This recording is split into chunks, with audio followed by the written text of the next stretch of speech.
Okay, Adrenaline asks, what would your opinion be? Tren Ace and testosterone ratio, also ratio of Arimidex 160 pounds. Okay, so you're pretty light.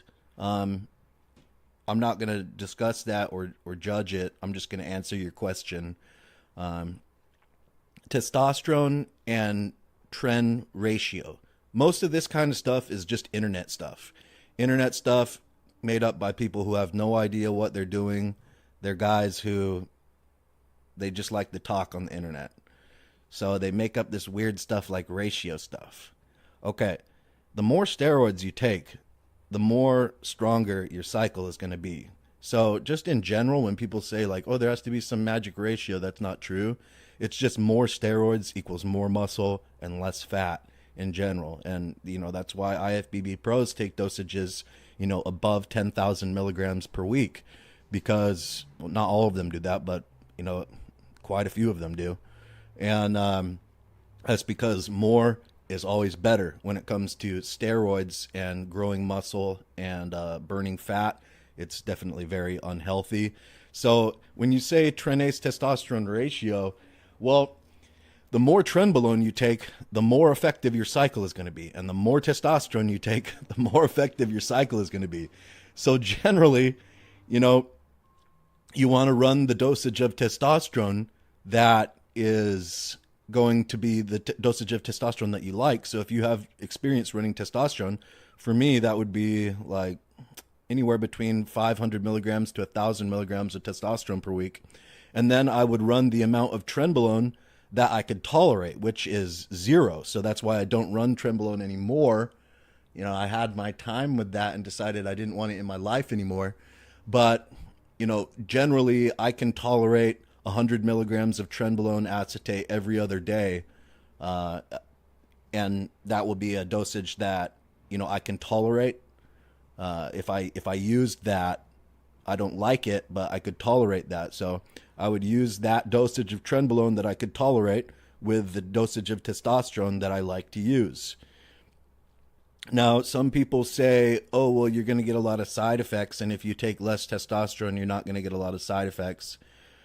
If you are letting your estrogen get out of control and stuff like that with your testosterone, it complicates things. So you would have less issues or less things that you would need to troubleshoot if you used less hormones that produced other hormones. And testosterone is a hormone that produces a lot of other hormones once it's in your body. It's metabolized or broken down into tons of different hormones. So if you were talking about doing things as simply as you could with the least amount of variables and the least troubleshooting that you would have to do during your cycle, with side effects and stuff, running like a TRT dose, about 250 milligrams of testosterone, with however much Trenbolone you could tolerate, would be the best answer to that question. But if you are comfortable with testosterone and you know what kind of dosages of testosterone you like to use, then that's not really going to be something that's really going to matter, as far as using some kind of ratio or some kind of low dosage of testosterone. Generally, you just want to use the amount of testosterone that you like to use because it's a very powerful muscle building drug. And then that's your base. And then you add in the other steroids. And if it's a steroid that's hard to tolerate, like Trenbolone, then you add in a dosage of Trenbolone that you feel is powerful and that you can tolerate it. So for me, again, since I like to run between 500 and 1,000 milligrams of testosterone per week, I would do that. And then I would add in, for me, the minimum effective dosage of Trenbolone is 50 milligrams per day. So actually, no, every other day. 50 milligrams every other day. That's the minimum effective dosage of Trenbolone for me. So about 150 or 175 milligrams per week. And then the dosage where I feel like I get its full effects is 100 milligrams every other day. So 350 milligrams per week of Trenbolone. And that's how I would do my cycle. F1 asks, thanks for the video. Why is it now the trend to use a low test dose along with other anabolics? It's just more internet garbage. A lot of stuff, the internet doesn't know what it's talking about when it comes to steroids on a lot of things.